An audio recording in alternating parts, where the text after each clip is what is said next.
Hi, this is Randall Chomson, and this is a YouTube channel for life and personal finance. Subscribe to my channel, just click subscribe somewhere down there. I'm here with a good friend, Philippine Star columnist, award-winning writer, businessman, realtor, baker, Mr. Wilson Lee Flores. Good afternoon. Hey, Wilson. And we're going to talk to you something that I know po close to your heart, Yes. which is real estate. Yes.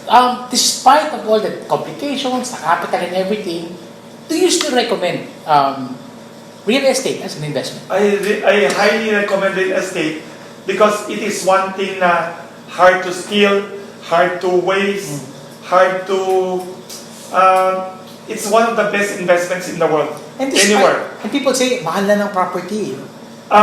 Relative yan. Kasi they will say expensive compared to last year, compared to 5 years ago. But Philippine real estate is still one of the cheapest in Southeast Asia, and definitely one of the lowest price pa rin in Asia, East Asia. So it's still a good value. It's still good value, especially we have a booming economy. Are we talking about land or condo or generally all real estate? I think all real estate in the Philippines in general, okay. Okay. Especially the most important consideration, look for location. Location. Good location, and also your personal use. Totoo yun. Location, location, location. Three most important factors. Still. Plus other things. Also, Other things. if you have extra income from the real estate, very good yan. If you can use it for your personal business as home, okay din yan. Sa investment, let's talk about investment. Yes. Should I look for capital growth or should I look at yung income? Napapaupa ko or something? What would be a better Very option? good question. Ako, I would look at both if possible. If I could choose one only, which one should I If you consider? could choose one, income would be very good. Income kasi, income you can control it. You can check the numbers, like may condo ka nabili, you can buy a condo, you know already what are the rental incomes in the neighborhood. But capital growth is an extra bonus. Yeah. Don't think of capital increase as the main thing, but it is a big bonus. So, maganda with property, you can earn, Yes. and then later on, should you decide to unload it, It will may appreciate. capital growth ka pa rin. And that's Yes. almost a certain, no? Over time. Almost certain. And also real estate is something na exciting also. It's beautiful, it's fun, it's parang art. It's something that's also nice. And ikaw, you have a good story about these things now. Yes. Talk about later. So, Wilson, assuming I am I'm a newbie into real estate. Yes. Okay na ako financially, may naipon na ako, and I'm about to purchase my first investment property. What should I consider? Number one, look for a very good agent or broker to advise you. Not only one, if you can get 2 or 3, Importante. compare. Importante yan. It's important because they could give you choices. Okay. But you yourself could go around and research. Very important, number one, do your basic research. Mag-Google kayo, mag-ask around the neighborhood what you want. What do you want? Condo? Do you want an apartment? Do you want a house? Okay. Do you want to go to your hometown sa probinsya? Don't neglect the provinces, because under this present government, whether we like the government or not, one thing great about the government, infrastructure. So all the provinces in the Philippines, magiging good investment already in real estate. So the infrastructure Yes. will drive prices up. Yes, will make mga far-flung regions also good investment. Kasi they're more accessible now. Yes, and also, don't forget, everyone in the Philippines, somehow may probinsya, may hometown, don't neglect that. Okay. So do your homework, do your Yes. research, broker and everything. What else? What else should I consider? Consider also what you can afford. Okay. Number Financial capacity. Yes, what you can afford, and number 2, what you can borrow also.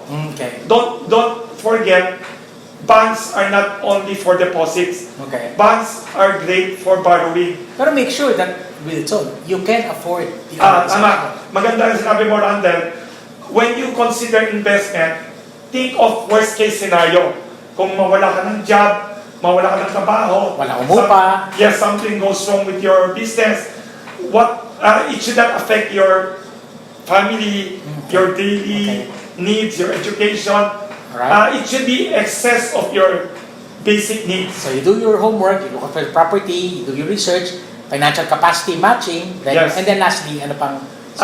Very important is to ask around.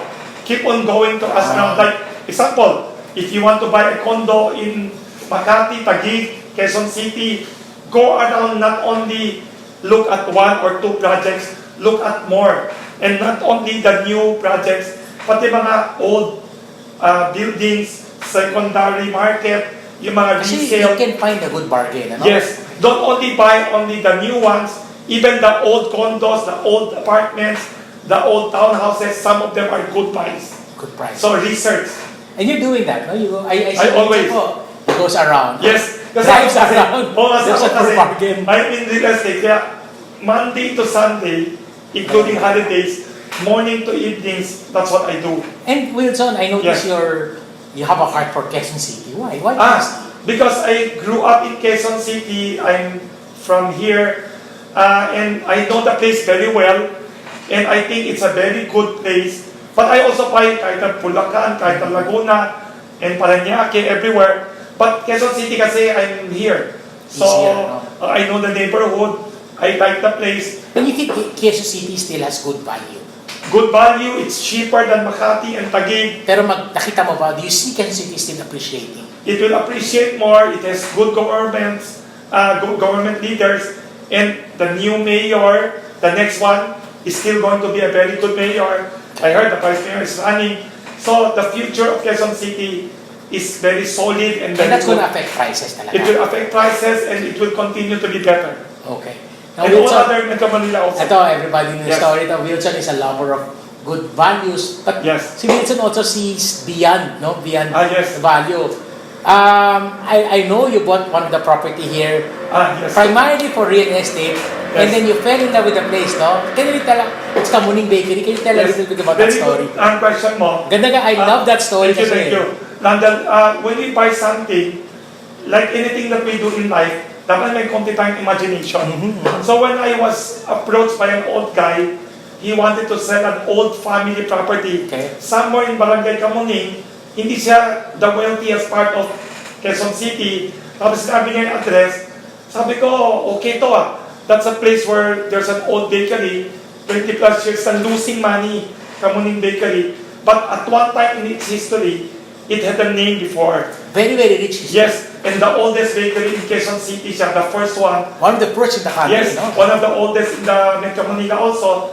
So I bought it as real estate. Sabi ko yung bahay niya, sisirain ko pa yan, luma na yan. Kaya just the land na lang nabili ko, but I was given the bakery for free. So, A losing bakery. yes, a losing bakery. When I bought it, it was losing money 20 plus years. Yeah. Tapos sabi ko to the staff in the office, I will rebuild it, renovate it, and run it again. Nagulat ang accountant ko, sabi niya, sir, anywhere in Metro Manila ka magbukas ng bakery, not in this area. Sabi ko, di bale, I love the real estate. Even if I earn only 1 peso a year, it's worth it. I want to restore and renovate it kasi I love history. Okay. Mahilig ako sa history. I believe there are things in life na not purely about money. Intangible, priceless. So I Pero believe... the businessman in you were able to turn it around. yes, nakachamba ako. Kasi I love the place too much. I love the so I renovated Saka you it. cannot find history like that. Yes, unique history. Diba? Presidents were buying. Yes, and- mga writers, famous actors, ambassadors, all kinds of people. So when I renovated it, clean it up, and then fix it up, then change the personnel, the basic people are still there. I added additional people. Gumanda na gulat ako. I like what you did with Kamuning kasi it still looks, feels It's still old. old. Everything old. Pinalinis ko lang, repair ko lang, Remember, and restored it. you showed me those chairs na nakatambak Yes, na. the old chairs. Pull it out. Pati old walls Kasi na. ginawang monoblock. Oo nga.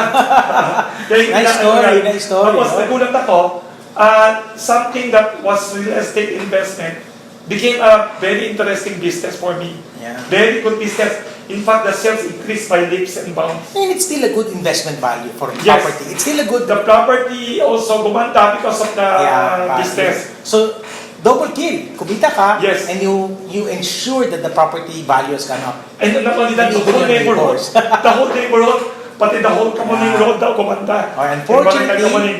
Life happens. Burnt down February 6, 2018. Ito Because lang. of your neighbor. 3 months about itong neighbor namin nasunog. Damay. Kami nadamay. And one thing I learned, a lesson that I learned, which everyone should study, we should not underinsure ourselves. Yes, yes. Ako, I make the mistakes like there was my mistake.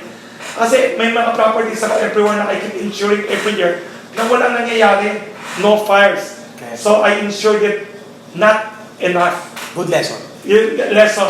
Expensive lesson, but ginawa ko Randall. I googled that after the fire, insurance money after the fire. One of the smartest guys in history of the world, Thomas Edison, factory niya burned down. Do you know how much he got? 30% only he got from insurance. Sayang. Oh, so in my case, Okay. 30-20%. I don't want to make you feel bad, but we have a property here. Near yours, nasunog. Oo nga. But I properly insured it. Galing. Kaya we should not under-insure our real estate. And now we built a building out of the proceeds. Sorte ka. Okay. So, Ano lang planning one na? lesson, everyone, get insurance, pay a little bit more, sacrifice, don't worry Don't about it. under-insure. Oo. And it's not that expensive anyway. Yes. So, you're rebuilding, that's the fun part. Yes. And then offline, we were talking na we still get that old, kasi it's an old bakery feel, mga kapatid, no? And Everything when you is a go Kamuning inside, bakery. it's like going back to history. 1930s. Ganun pa rin Yes. yung feeling. Yung sa Kamuning Bakery, Walang that we will monoblock live in, to. walang monoblock. Old furniture, everything. When you go there, even the food, the only thing na hindi old there are the people. Yeah, okay. And you're more fire safety prone. Yes. Fire safety. We will make sure our neighbors will not affect us. Yeah. We will make sure kasi the Risk old planning and Kamuning risk Bakery, we had a firewall yata na something wrong with it yata. So, hindi nag-work.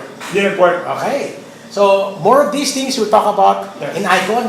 Wilson Lee Ah, Flores. yes. The Icon Conference is Yeah. fantastic. Icon Very 2018. interesting. So, People like Randall and many other superstars in and you're gonna tell them stories about I these will things, tell no? them many stories for my research, for my interviews, for my really excited. And thank you for guesting in this channel, and thank you for being part of Icon 20. Congratulations for Icon Conference. Congratulations, Randall, So for watch your out. new books. Watch out for the Watch opening out. of Kamuning Bakery. Yes, Kamuning Bakery Cafe will Pero open available. soon.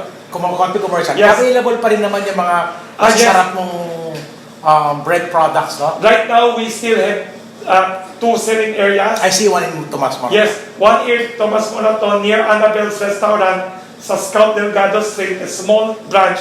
And the old site in Judge Jimenez Street, we still sell outside the Yeah. burnt ruins. Okay. We are So you're still still producing Yes. bread up to now. And the next one, in 3 to 4 months, we hope to open a big one, an old one, big one, sa Scout Lozano Street, at the back of Alba Restaurant and Figaro Cafe. Pero ganun pa rin, old feel pa rin. Yes, old feel, Okay. everything old style.